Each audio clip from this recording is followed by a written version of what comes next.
Salam Bapak Ibu yang dikasihi Tuhan. Sebelum kita membaca dan merenungkan firman Tuhan, mari kita datang kepada Tuhan di dalam doa. Mari kita berdoa.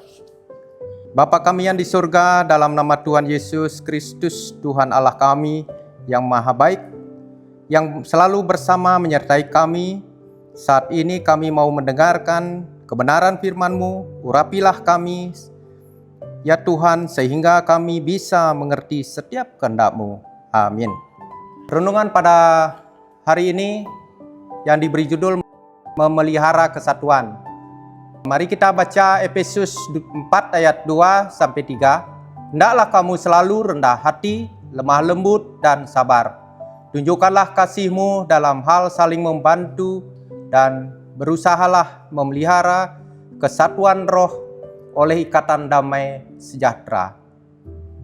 Saat ini kita diajak kembali untuk dapat memahami tentang kesatuan, baik itu di dalam rumah, lingkungan masyarakat, atau di dalam persekutuan sebagai orang-orang percaya di dalam gereja.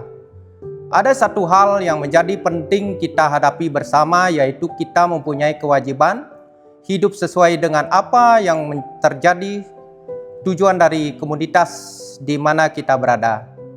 Apakah mudah bagi kita untuk memelihara kesatuan dengan masing-masing kita memelihara latar belakang yang berbeda, memiliki cara-cara perjumpaan dengan Tuhan yang berbeda, kondisi berbeda, perkembangan ilmu, pengetahuan berbeda, zaman yang berbeda, orang tua, orang muda, laki-laki, perempuan, dan lain-lain.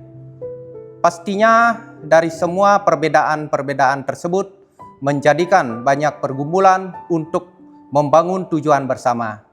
Akan tetapi kita sebagai orang percaya harus ingat bahwa semuanya itu hanya untuk kemuliaan Tuhan, untuk kesatuan hati hidup bersama-sama. Dari bacaan Efesus 4 ayat 2 di atas, Rasul Paulus mengingatkan kita mengenai rendah hati, lemah lembut, dan sabar. Kerendahan hati mengarahkan kita kepada pengenalan diri. Kita mempunyai kesadaran akan karunia Tuhan berikan kepada kita, menyadari ketidaklayakan kita. Ada sebuah lagu yang mengingatkan kita bagaimana ketika Tuhan panggil kita. Bukan karena kebaikanmu, bukan karena fasih lidahmu, bukan karena kekayaanmu, kau dipilih, kau dipanggilnya, bukan karena kecakapanmu, bukan karena baik rupamu, bukan karena kelebihanmu, kau dipanggil, kau dipakainya. Bila engkau dapat, itu karenanya. Bila engkau punya, semua daripadanya. Semua karena anugerahnya diberikannya pada kita, semua anugerahnya bagi kita bila dipakainya. Kita memandang kepada kehidupan kepada Tuhan Yesus Kristus, tentulah tuntutan kepada terang Yesus dengan baik, mengandalkan diri kita sendiri dan tidak menjadi yang utama. Ada banyak orang membawa kerendahan dirinya bukan karena Tuhan. Hal ini menyadarkan kita supaya kita menarik orang-orang kepada kita, tetapi kepada Tuhan. Lemah lembut mengajarkan kita supaya kehidupan persekutuan menjadi lebih baik. Lemah lembut di sini bukan artinya lebih berbicara pelan-pelan, karena ada beberapa orang etnis yang berbeda bisa berbicara dengan nada yang pasti lebih kencang. Untuk menegur seseorang itu harus menjadikannya sebagai musuh.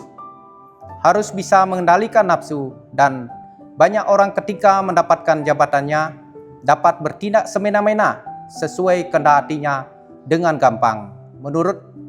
Menurunkan seseorang, panjang sabar di dalam komunitas, di dalam keluarga, di dalam persekutuan. Kita harus mempunyai semangat yang tidak kendor.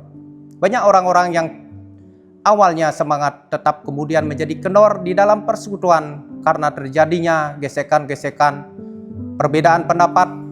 Ada orang-orang dengan sifat menjengkelkan, orang-orang tidak suka terhadap di sini dan itu. Harus sabar untuk menghadapi orang-orang seperti ini.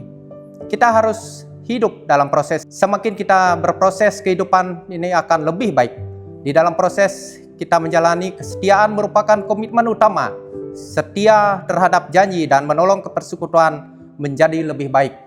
Kalau kita selalu mengingatkan akan rendah hati, lemah lembut, dan sabar di dalam komunitas, maka nama Tuhan dipermuliakan di dalamnya. Ini semua terjadi digerakkan dengan kasih. Kasih bukan hanya kata-kata, tetapi tindakan-tindakan yang kerendahan hati, kelemah lembutan, dan kesabaran.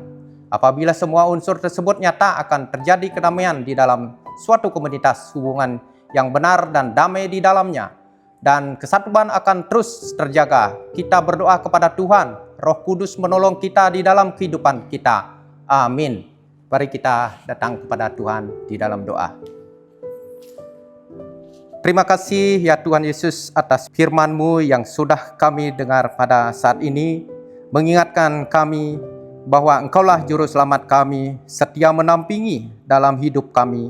Ya Tuhan, ajarkanlah kami untuk setia melayani-Mu dengan rendah hati, lemah lembut, dan dengan sabar. Dalam nama Tuhan Yesus kami berdoa. Amin. Demikianlah renungan pada hari ini. Tuhan Yesus memberkati Bapak Ibu semua. Amin.